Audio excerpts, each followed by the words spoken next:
Okay, I'm Todd Kraft. I'm with HGA Architects and Engineers. Our team has been working collaboratively with your wonderful design team over the past many months.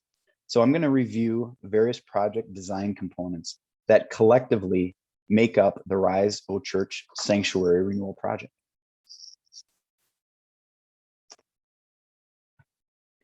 Guiding principles. So over many months of planning and thought, your church has developed a series of really crucial guiding principles, sort of fundamental tenets and pillars that guide the content of Rise O Church. So these have been very important to us in our design process. These have been things that we have continuously tested the development of our design against to make sure that the design is in fact embodying these guiding principles. So a few of these principles that were very important in our thinking and our development include liturgical values. The sanctuary is where we gather to remember that we're part of a bigger community than just ourselves. We're part of God's family. It's where we come to be energized and trained and ushered out to do our daily mission of living like Christ in the world. The joy of music. Worship is at the heart of Gloria Dei. Our worship is supported in countless ways by music. Community outreach. A renewed sanctuary will not only inspire our worship, but also enable its use for a variety of musical, educational, and civic events. And welcoming to all. Our renewal plans allow the realization of a sanctuary that is a place where everyone can experience belonging and have access to full participation. Caring for creation.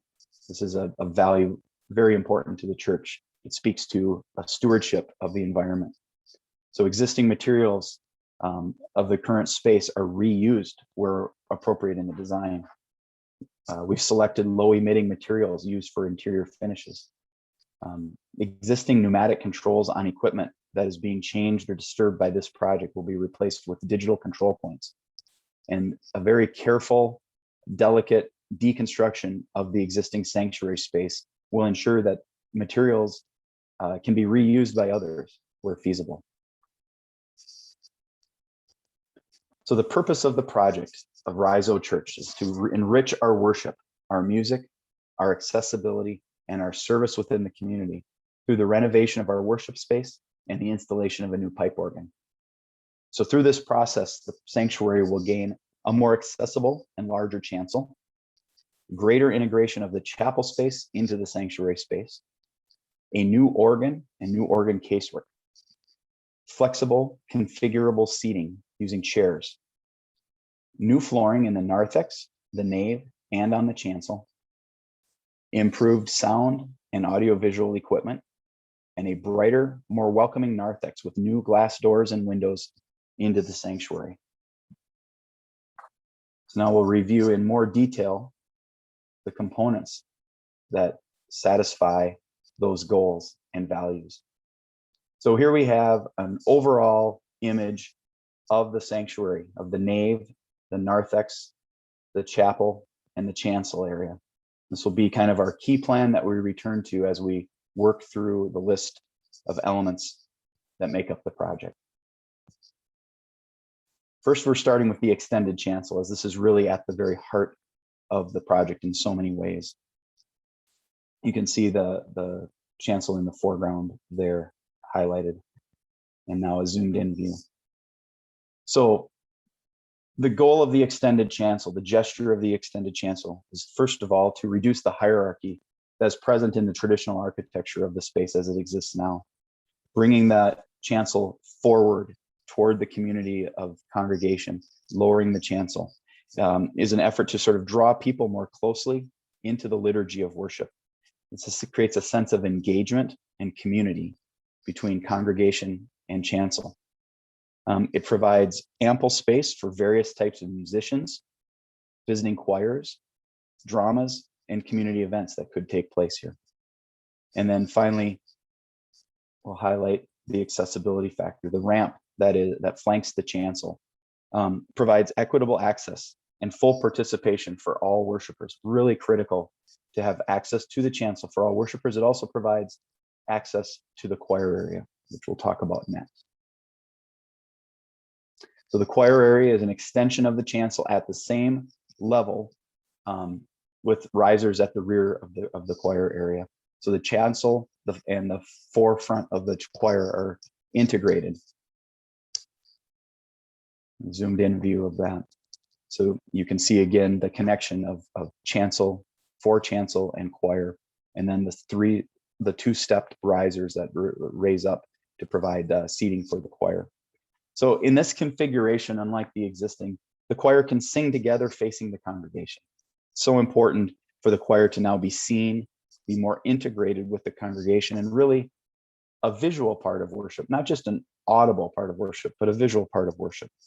The choir configuration, as you can see the way it's arranged in this gentle arc, also provides ample space on the floor for instruments such as a piano and the organ console. Another really important move of this project is the integration of the chapel and the chancel, or excuse, and the chapel and the chancel. This is accomplished by the removal of a column that currently exists on the same spacing and rhythm that you see in this image as the columns move along the perimeter of the space. We're removing the column to open up the sight lines and provide full access and view from the chancel, or from the chapel, excuse me, to the chancel.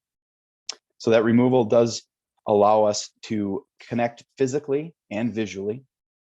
And the shape of the chancel, you can see in this slide, the orthogonal rectilinear shape of that chancel really presents a second formal front to the choir, or to the chapel.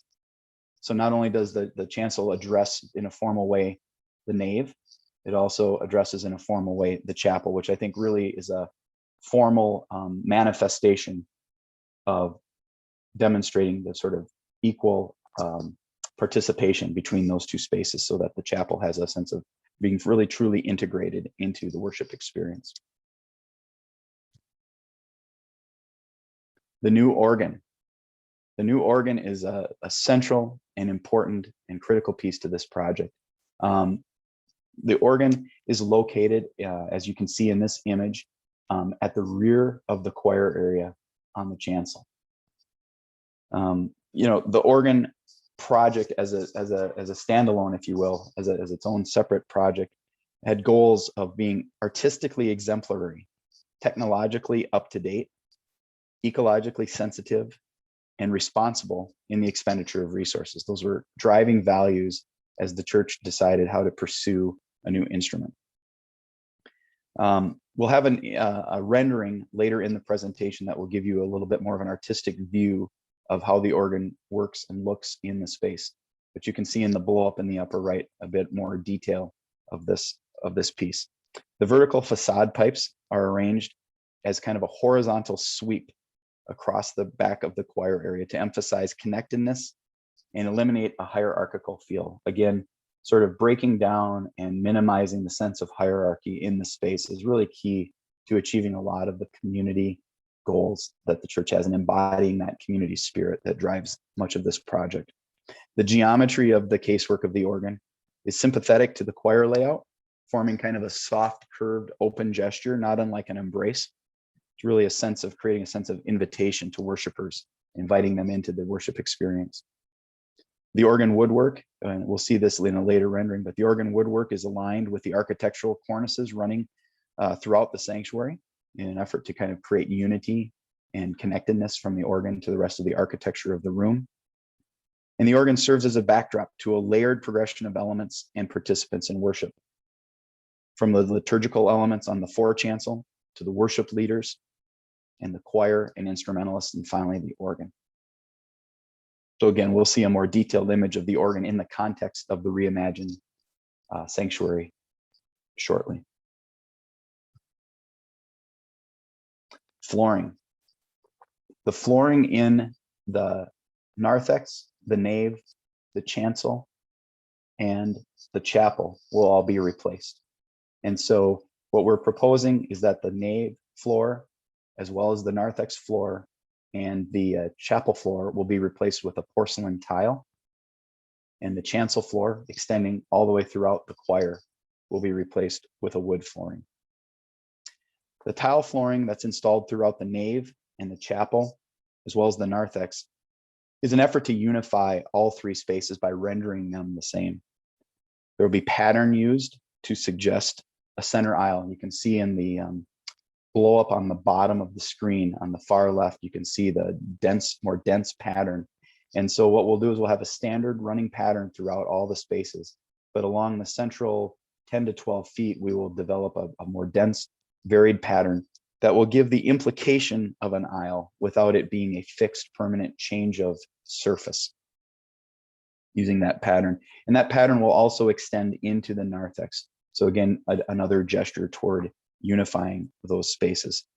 The porcelain tile creates a reflective acoustical floor surface, which is really critical to best support congregational singing and participation, which is aligned with the values of the style of music that accompanies worship in this space. Tile is one of the most ecologically friendly and non-toxic material choices, so that aligns nicely with Gloria Dei's caring for creation values. And then the wood flooring at the chancel communicates warmth and familiarity. It further sort of diminishes the hierarchy and the distinction between chancel and congregation. Again, a gesture toward minimizing the hierarchy. Seating and chairs. So the plan is to remove the existing pews. The existing pews, while part of the church since its inception, have some inherent challenges in need of some repair, and a bit in contrast with some of the desires for the flexibility, which is such a high value for this space. So removing the pews and replacing them with chairs provides ultimate flexibility throughout the sanctuary. It allows the sanctuary to be configured in any number of settings to support a variety of sacred services, concerts, presentations, or community events. We'll blow up here. A little bit of a blow up plan on the left, showing a detailed view looking down on the chairs, and then some information on the chairs to the right. By going with chairs, it also improves sort of ease of movement to seats, creates better sight lines to those attending in wheelchairs, and more easily integrating wheelchair spaces into the layout of seating. And really just creates a better personal sense of space for people compared to pews. So one thing to note is that we'll be incorporating a variety of seating types within one line of furniture. You can see some details on the lower right, from standard width chairs to chairs wide enough for 2 to small bench seats. You can kind of see on the left, if you look closely, those different widths are integrated and distributed throughout the seating in the nave in order to provide more options and a greater sense of welcome. Also to note, it's visible in the image on the left as well, is that chairs will be provided with and without arms. So again, a variety of seating types, a variety of widths, including chairs with and without arms, and as a welcoming gesture, serving the unique needs and preferences of all worshipers. We'll note the selected chairs are designed to recall the effective pews with their wood backs and their interlocking mechanisms. So these chairs, when arranged in rows, will be interlocked, and the effect as you enter the space and walk into the space will have a sense of that sort of continuous wood back that is very familiar to all of you from the history with pews in the space. Final upholstery options, you can see in the lower right-hand corner. Final upholstery options are being studied right now. Samples are being obtained. In fact, I believe the church will have options on display that you can visit and see, but they're being selected right now, and that process will be wrapping up in the near future.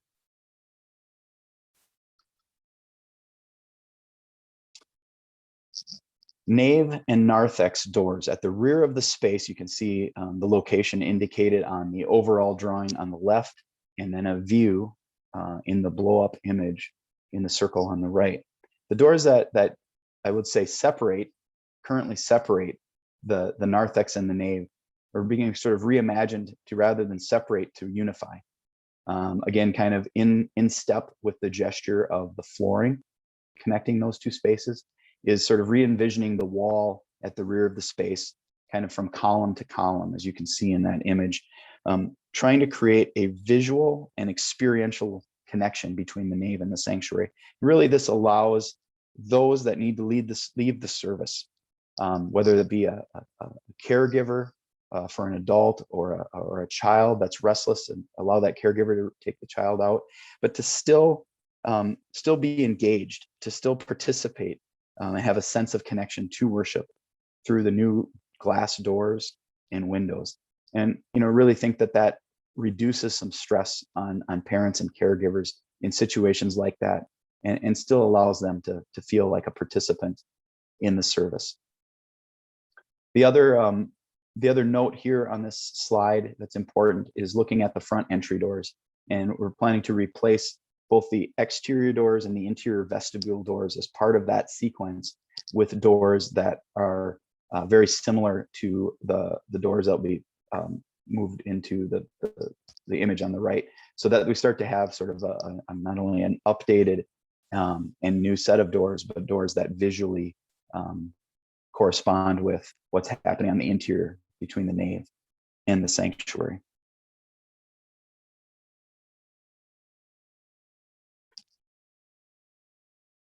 Another aspect of this project is trying to make good use of existing underutilized space. And that's embodied here in this storage area that we're capturing by inserting some new floor and wall construction into the stairwell adjacent to the chapel. So we're adding stair and wall will create a storage room. I think that'll be very useful for a number of things, but especially with chairs and the desire to be able to configure the space differently for different events. Having an immediate space where those chairs can be stacked and stored, I think will help in the turnover and versatility of the space. The next element and part of this project that we want to talk about is one that is very much in progress. So this is not intended to present to you a final design solution, but rather a moment in time in a process that is ongoing. And this is the liturgical furnishings.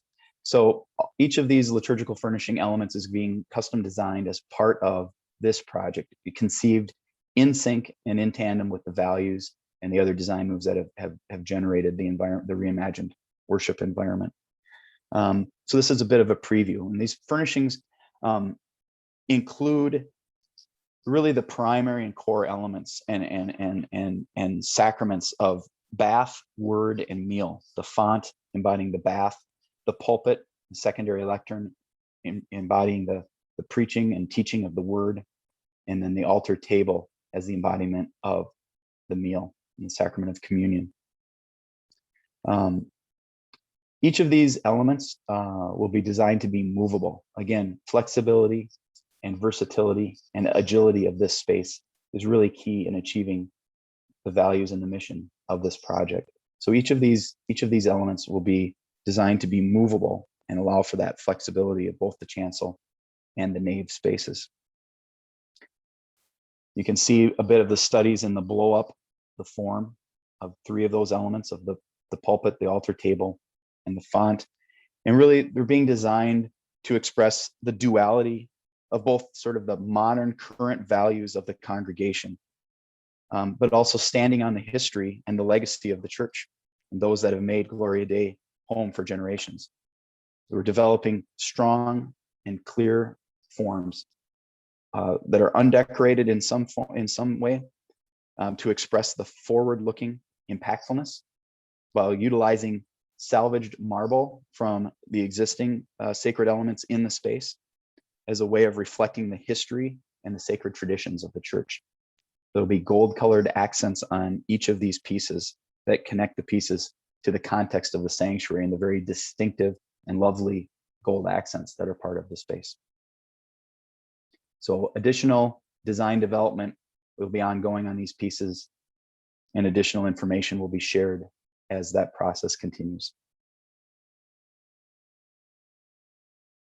So now I want to talk about some additional project content that is more easily described in words than it is in images. Sound, lighting, and audiovisual. This is really, really crucial component. I've devoted a lot of time and energy on the development of this to make this space not only look beautiful, but perform and sound exemplary. So acoustical design, we're working with Clayton Acoustics, working hand in hand with them as we develop the project. And really, acoustical design involves the analysis and the coordination of interior materials for optimum room acoustics for worship and for various presentations and events. Talked a little bit about the reflective hard floor to support congregational singing. A very detailed analysis has been done to ensure that the balance of hard and soft materials, whether that be the floor or the soft materials such as upholstery and the seating, is really finely tuned and coordinated to provide the room acoustic environment that is desired for worship. Another component of that is architectural surfaces and acoustical panel design. These are carefully coordinated and analyzed in order to support the acoustics around the choir area. We want to make sure that we are projecting sound to its fullest to optimize the sound of the choir while minimizing any kind of echoes or feedback that the choir would receive, making it difficult for the intelligibility for the musicians themselves. Sound. This includes an improved intelligibility of the spoken word. Now that's a function of acoustics, certainly, but it's very much a function of the sound system to achieve that improved intelligibility. We want the spoken word to be elevated and to be clear. It also supports genre appropriate amplification of music. Each music genre has certain characteristics that we want to make sure is appropriately handled by the sound system. The project includes an assisted listening system for the hearing impaired. Again, a gesture toward inclusiveness and a great participatory experience for all. And then we'll also include audio feeds that will allow the sanctuary to be connected to other campus assembly spaces. The video capacity that's being brought to this project includes the ability to live stream both to the web and to other campus assembly spaces. Flat screen displays in the nave, the choir, and the chapel. We'll see an image of that shortly. And the display content for those flat screens include live feed, but also graphics, art, and images. I think that'll be a tremendous attribute to bring to this space in terms of the agility that it provides for many offerings that can happen in this room. And then finally, we want to talk about improvements to chancel lighting. We'll be bringing new accent lights to the chancel space in effort to accent liturgical furnishings, the choir, and the organ. And really what's nice and exciting about this is it does allow the organ to be highlighted or to recede by the way the lights are manipulated, depending on the service or the setting that the church desires. LED light sources will allow for dimming. They provide great color rendering and of course are extremely low energy consuming, which is again of high value. And then finally, lighting controls will be retrofitted. So will allow for preset scene selections and a great deal more flexibility in lighting levels within the space. So finally, we want to share a rendering, an artist's rendering that gives a sense of kind of the collective effect of these project components in the reimagined worship environment. Now we'd like to invite you to do something really fun, and that is to use your smartphone, your mobile device, to scan the QR code that you see in the lower right. This will allow you to have a really, really neat immersive experience of the project on your device right where you are. So we please invite you to do that and use your device to move around the room and to see the room on all sides and really get a sense of what the experience will be of the reimagined worship environment. We're very excited to see these months and years of imagining and planning and designing become reality in the months to come. Thank you.